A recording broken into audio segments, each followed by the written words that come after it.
Vois, je mets aujourd'hui devant toi, ou bien la vie et le bonheur, ou bien la mort et le malheur. Ce que je te commande aujourd'hui, c'est d'aimer le Seigneur ton Dieu, de marcher dans ses chemins, de garder ses commandements, ses décrets et ses ordonnances. Alors tu vivras et te multiplieras. Le Seigneur ton Dieu te bénira dans le pays dont tu vas prendre possession.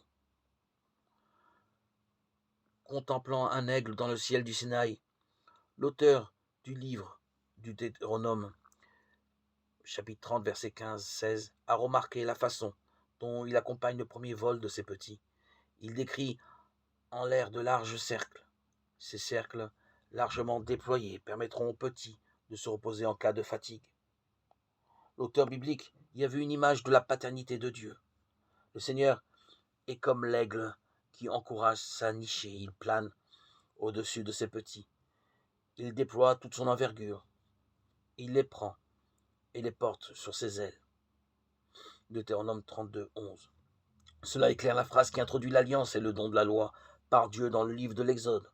Vous avez vu, comme je vous ai porté sur des ailes d'aigle et que vous ai fait arriver jusqu'à moi. Exode 19, 4. C'est ce qui permet à Israël de voir dans la loi non un carcan, mais un chemin de bonheur et de liberté. De même que l'aigle n'a d'autre but que d'apprendre à ses petits à voler de leur propre aile.